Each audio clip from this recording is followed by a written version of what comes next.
Good morning everyone. आप सभी को यूट्यूब चैनल में स्वागत है। तो आप पे 50 सवाल जो है जीव विज्ञान के आप इस वीडियो में देखिएगा और इस चैनल को लाइक सब्सक्राइब शेयर करें और सपोर्ट करें। तो इस तरह से जो है 50 सवाल जो है बहुत ही स्पीड में बहुत तेज गति से होगा। आप ये देख रहे हैं स्क्रीन पर सवाल नंबर 1 आ गया है। पादप रोगों का सबसे उत्तरदायित्व कारक कौन सा है? तो पादप रोगों का सबसे उत्तरदायित्व जो कारक है वो ऑप्शन नंबर ए फफूंदी है। फफूंदी से सबसे ज़्यादा जो है ये पादप में जो है रोग और बीमारी होते हैं। तो इस तरह से आपका ऑप्शन नंबर ए हो गया।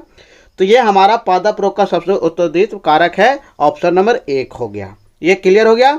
अब सवाल नंबर हम आगे देख रहे हैं कि ये जो सवाल हमारा स्क्रीन पर अगला आने वाला है, तो सवाल नंबर 2 हम देख रहे हैं, नींबू का डाईबैक रोग किसकी कमी के कारण होता है?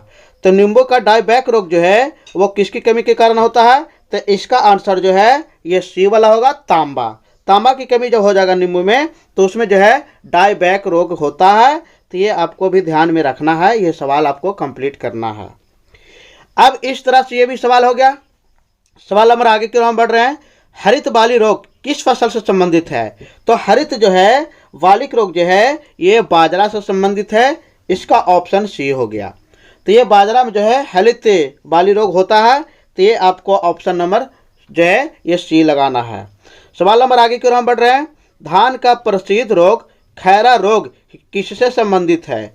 तो ये जो हमारा खैरा रोग है वो जस्ता से संबंधित है, ऑप्शन नंबर आपको चुन लेना है, जस्ता। इसके बाद है तो जस्ता की कमी के कारण ऑप्शन नंबर डी हो जाएगा। अब सवाल हम आगे बात कर रहे हैं, चाय का लाल रस्ट रोग किसके कारण होता है? तो चाय का जो है लाल रस्ट रोग वो आपको हरे शैवाल के कारण होता है, ये आपको कंप्लीटली दिमाग में रखना है। सवाल नंबर आगे बढ़ रहे हैं, नींबू का कैंकर रोग किसके कारण होता है? तो ये आपको आंसर नंबर जो है ये बी वाला जीवाणु के कारण होता है। तो नींबू का जो है कैंकर रोग जो है जीवाणु के कारण होता है, ये आपको अच्छे से दिमाग में रखना है और ये याद रखना है, ये सभी एग्जाम में आते रहता है रोग से संबंधित। सवाल नंबर आगे हम बात कर रहे हैं, मानव त्वचा का अध्ययन करने वाली विज्ञान शाखा को क्या कहलाती है? ये सवाल बहुत ही इंपॉर्टेंट है, तो आपको ये दिमाग में रखना है कि मानव जो है त्वचा का अध्ययन करने वाले को क्या कहते हैं? तो इसका आंसर डी वाला होगा, डेर्मेटोलॉजी। तो डेर्मेटोलॉजी जो है उसमें अध्ययन किया जाता है मानव का त्वचा का। सवाल आगे की ओर हम बढ़ रहे हैं, अस्थियों का अध्ययन विज्ञान के किस शाखा के अंतर्गत किया जाता है? तो अस्थियों का अध्ययन जो है आपको ऑप्शन नंबर बी वाला होगा, अस्थियोलॉजी में। तो अस्थियोलॉजी जो है उसमें आपके क्या करता है? तो अध्ययन जो है ये अस्थियों का अध्ययन किया जाता है। सवाल नंबर आगे की ओर हम बढ़ रहे हैं, जीव के संक्रमण के विरोध प्रतिरोध का अध्ययन किया जाता है। तो जीव के संक्रमण के विरोध जो है प्रतिरोध का अध्ययन किया जाता है, तो इसका आंसर बी हो गया, इम्यूनोलॉजी। इम्यूनोलॉजी, तो इम्यूनोलॉजी जो हो गया आपका आंसर हो गया, यानी ऑप्शन नंबर जो है आपको ऑप्शन बी चुनना है। तो इस तरह से जो है आगे सवाल आपको देख रहे हैं स्क्रीन पर, पहली एंटोलॉजी के अंतर्गत किसका अध्ययन किया जाता है? तो पेंटिलॉजी के अंतर्गत जो है ये जीवाश्म का अध्ययन किया जाता है। तो जीवाश्म वाला ऑप्शन होगा। पहले एंटीलॉजी का अध्ययन जो है जीवाश्म से होता है, ये ऑप्शन नंबर डी होगा। तो ये ऑप्शन डी आपको लगाना है। कीड़ों का अध्ययन को क्या कहते हैं? तो ये 4 ऑप्शन है, चारों में से ऑप्शन में से चुनना है।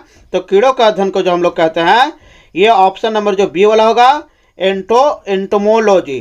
तो एंटोमोलॉजी में क्या करते हैं कि कीड़ों का अध्ययन किया जाता है। तो आपको ये दिमाग में रखना कि कीड़ों का अध्ययन के लिए किसका हम लोग इस्तेमाल कर रहे हैं? एंटोमोलॉजी का। हरगोविंद खुराना को किस क्षेत्र में प्रतिष्ठित नोबेल पुरस्कार दिया जाता है? तो नोबेल पुरस्कार के बारे में आपको पता है, तो हरगोविंद खुराना को भी नोबेल पुरस्कार मिला था। और ये जो हमारा है ये किस क्षेत्र में मिला? तो ऑप्शन नंबर बी, चिकित्सा के क्षेत्र में।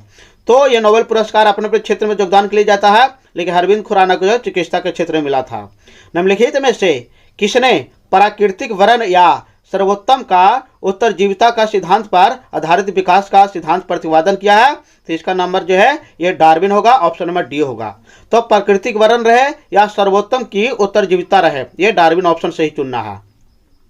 सवाल नंबर आगे आपको स्क्रीन पर आ रहा है, स्टेथोस्कोप का आविष्कार किसने किया? ये सवाल बहुत ही इंपॉर्टेंट है, तो ये आप लोग को जानकारी होगा, तो हमारे कमेंट सेक्शन में बताइए कि जानकारी था कि नहीं। तो स्टेथोस्कोप का आविष्कार जो है ये हमारा बी वाला ऑप्शन लैनेक ने किया था। ये बहुत ही इंपॉर्टेंट सवाल था। अब सवाल नंबर आगे हम देख रहे हैं, एडवर्ड जेनर का रोग किससे जुड़ा हुआ है? एडवर्ड जेनर जो है ये किस रोग का टीकाकरण का है जो आविष्कार किए थे, इनका किससे संबंधित है? तो इसका आंसर जो है बी सी वाला ऑप्शन है, चेचक से है। यानी चेचक का टीका का आविष्कार एडवर्ड जेनर ने किया था।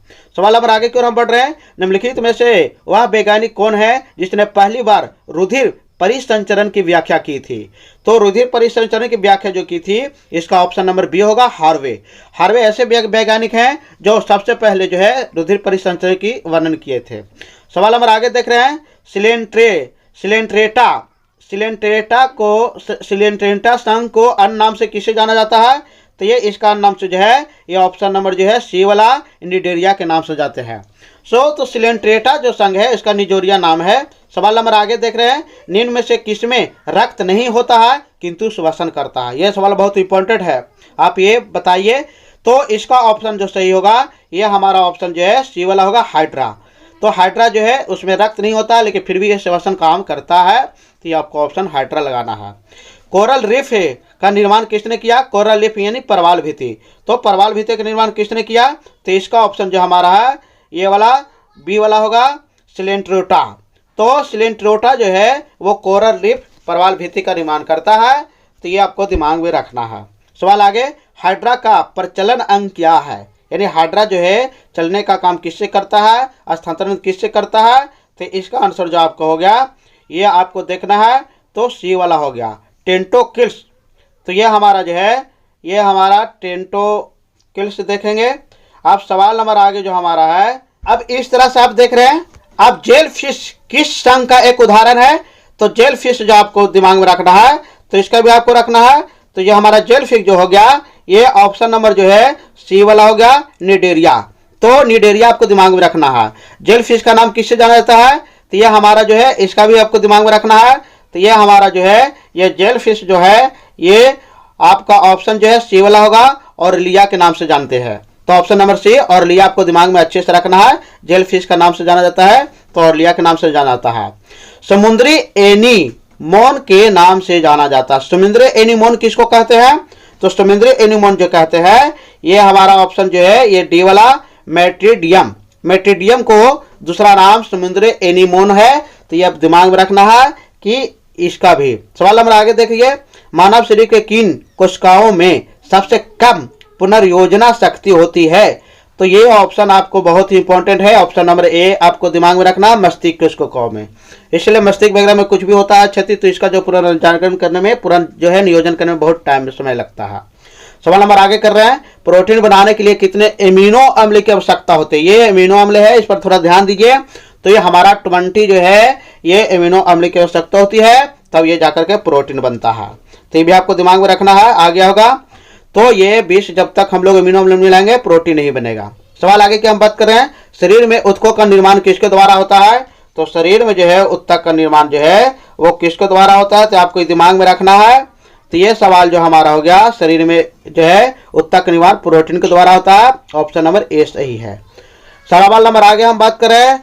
निम्नलिखित में से प्रोटीन में से क्या माना जाता है? प्रोटीन को निम्नलिखित में से क्या माना जाता है? तो प्रोटीन को हम लोग जो है निम्नलिखित में से शरीर का निर्माण करने वाला मानते हैं, यानी ए है। शरीर का निर्माण में सबसे महत्वपूर्ण भूमिका प्रोटीन होता है, इसको ऑप्शन नंबर ए सही लगाना है।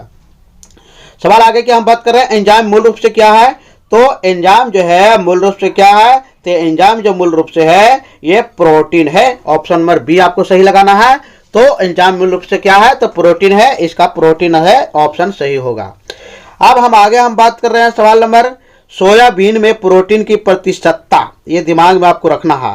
तो सोयाबीन में जो है ये प्रोटीन की प्रतिशतता कितना होता है? तो सोयाबीन में 42% होता है, ये एकदम करेक्ट दिमाग में रखना है। तो सोयाबीन में जो प्रोटीन की प्रतिशतता है ये 42% है। बहुत इंपॉर्टेंट है, ये सवाल बार बार आता है, आपको इसको कंफर्म दिमाग में रखना है। किसमें प्रोटीन नहीं पाया जाता है? तो प्रोटीन किसमें नहीं पाया जाता है? तो आपको चावल में प्रोटीन नहीं पाया जाता है। ऑप्शन नंबर सी, चावल में नहीं पाया जाता, आपको सी लगाना है। थोड़ा सवाल देखिएगा, प्रोटीन नहीं पाया जाता है तो इसलिए नहीं वाला में लगाना है।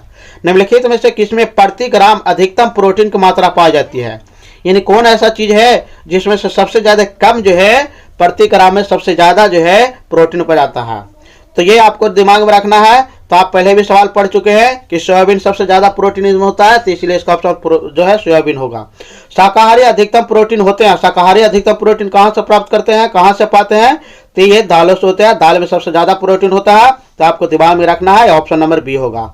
तो दालों से सबसे ज्यादा जो है शाकाहारी लोग प्रोटीन की प्राप्ति करते हैं, उससे जो है प्राप्त करते हैं। सवाल नंबर आगे हम बात कर रहे हैं, बीसीजी का टीका कितनी उम्र पर लगाया जाता है।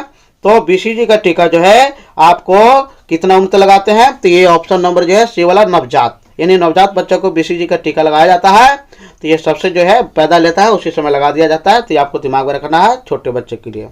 सवाल नंबर आगे आ गया, रेबीज क्या है। आपको पता है रेबीज है कुत्ता के पैर को काटने से होता है।